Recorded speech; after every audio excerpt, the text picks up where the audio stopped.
This is a little electronics kit. And it's called an Hourglass kit. Around $2.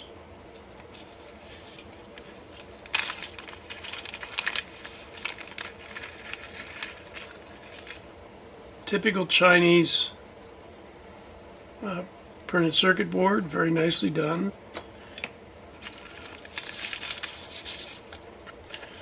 A little teeny tiny schematic, a bunch of LEDs,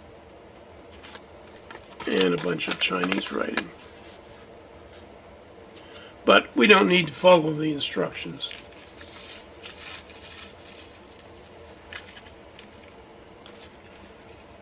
Okay, if we sort out all the parts, that is, we take out everything that's not an LED,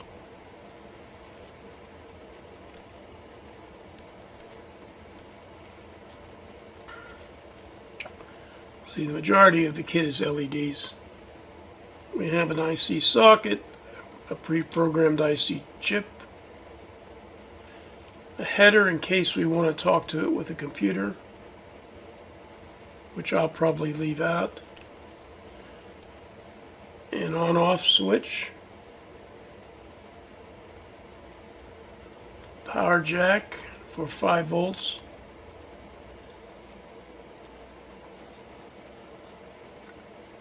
a push button, and a capacitor, which I can't quite locate. So I'm going to use some of this 0.8 millimeter American solder that I bought on eBay. It's 6040 tin lead, and it's supposed to be rosin core. I don't think it much matters what order we install these components in. I'll install the socket first. As always, the socket is marked on the silk screen with a little divot. That's next to U1. The end of the socket is also got a little divot in it. There you can see it. So we just match those divots up. If the pins are bent a little bit, and they are, normally just grasping them with a pair of needle nose pliers will straighten them enough to fit in the hole.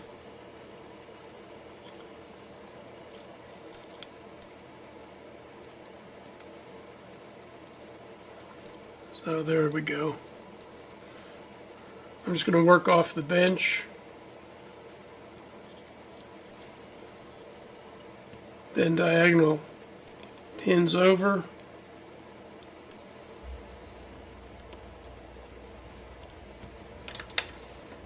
Solder the diagonally opposite pins that we bent.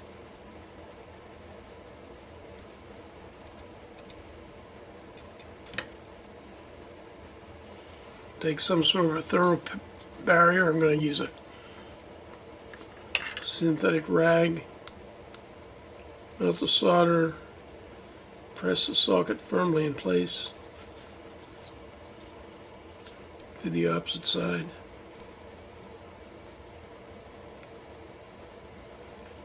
All that does is ensure that the socket is firmly seated on the board. And then we'll just solder.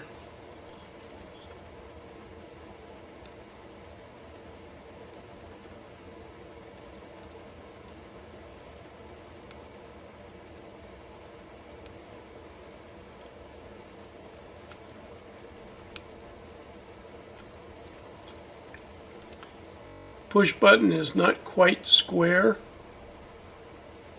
so it cannot be put in the wrong way.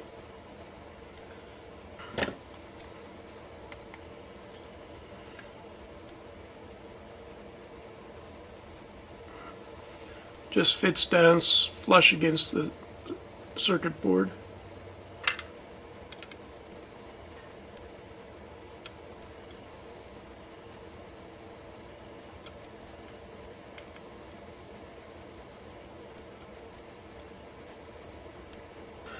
I'm going to start putting the LEDs in now. The LEDs are polarized. You'll see a flat side on the silk screen. Let's pick out one. Here's one. See the flat side? And see that one solder pad is square. Now it's a little bit hard to identify the flat side. You can, but it's much easier to look at for the long wire.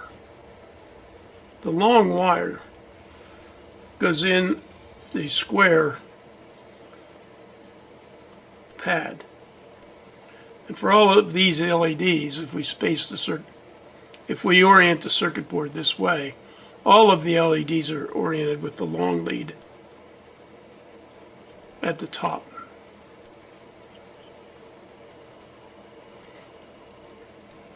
So I'm just going to stick some random LEDs in.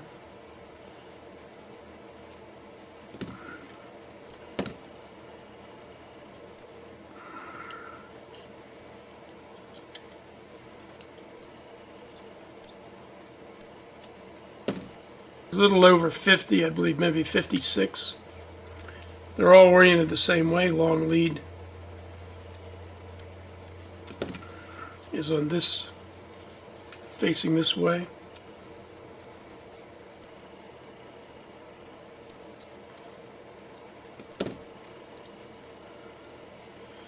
If we put some on each end of the board, they don't have to be in the corners or anything. You just need to be spaced all over the surface of the board. Then it will lay flat. So just put a few in, and then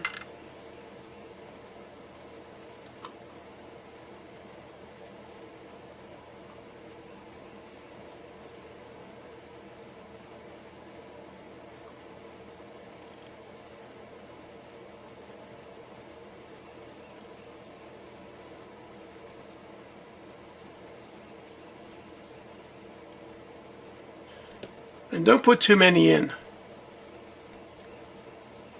Put some in, cut the leads off.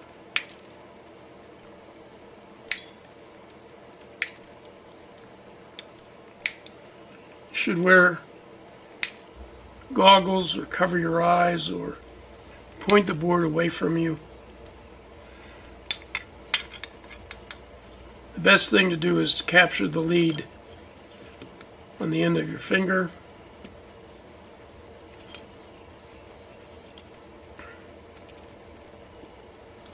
And cut it off.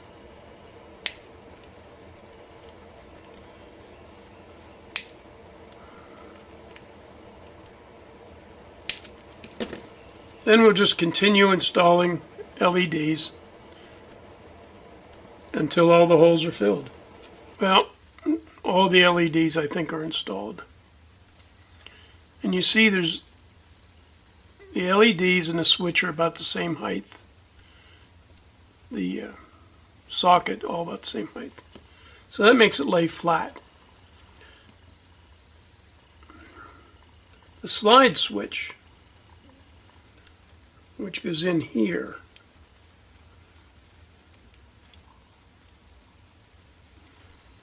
like that. It also doesn't stick up very high.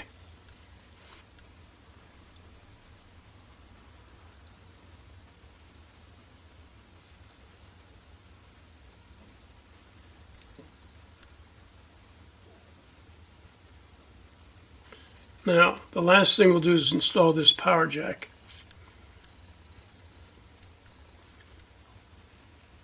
It will stick up. It'll be the last thing we need to solder, so that's okay.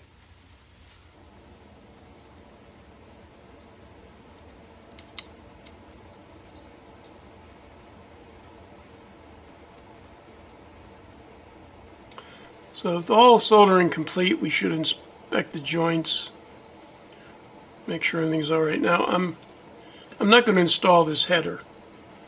It would install here in these holes. And it's a programming header. So if you want to try to rewrite the programming on this chip, you would install the header and then hook it up via a serial port to your laptop or your computer or whatnot. So the pins on this thing are all cattywampus. They ship these things from China. So we'll have to sort of just make sure we get all these pins as straight as possible. Now when these pins are shipped, you see how they're splayed out a little bit? Like that. We have to get them more parallel to each other. So that's just a matter of laying it down like this and rolling it a little bit. You see I've overrolled that. I've actually bent them in too far.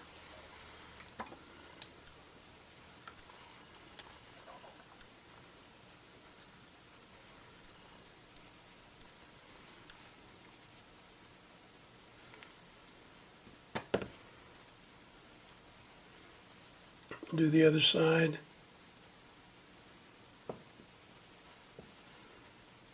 The idea is, now remember there's a notch on one end of this. It's I'll let you see if you can see it. There's a dot and a notch. That has to align with the notch in the silk screening, which should also align with the notch on the socket. If all of these legs are in the holes, the receiving holes, it should just be a matter of pushing it down in.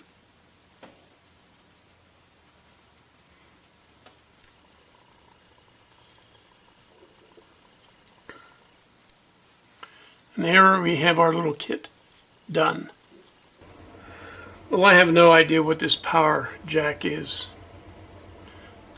I do know I don't have anything that fits it. Here, above my thumb, is a 3 by 1.2 dimension. And you see that is DC1.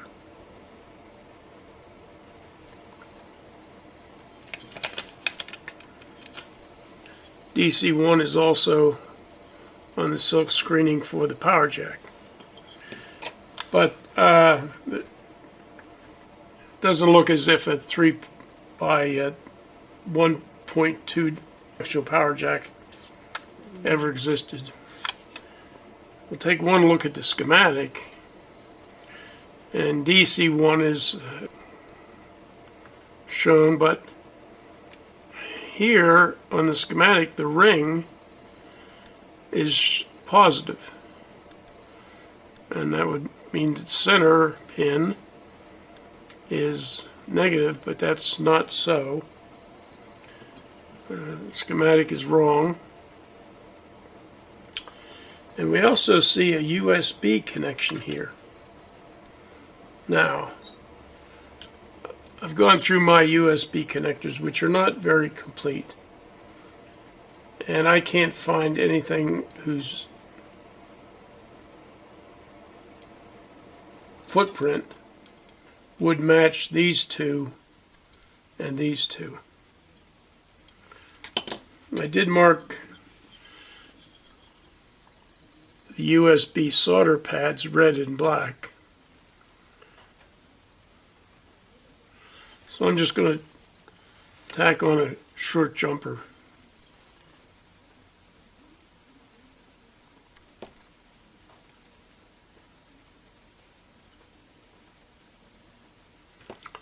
So here we go.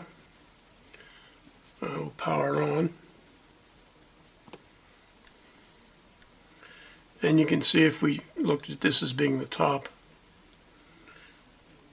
that the sand is coming down and piling up in the bottom.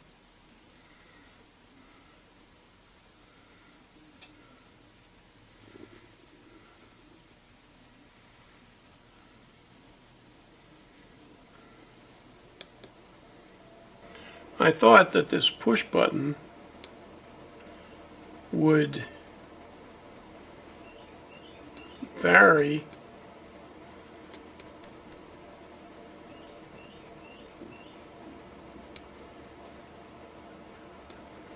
the speed. Oh, I see. There we go. We can get it to go much faster.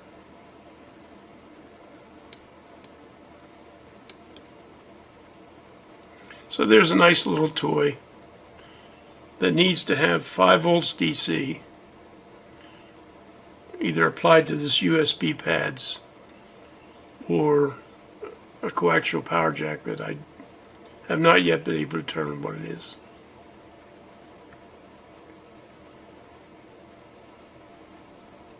And you can see I've got every one of the LEDs installed correctly, because they do all light up. And so I at least managed to do that correctly. So a $2 kit with 56 LEDs, handful of other parts.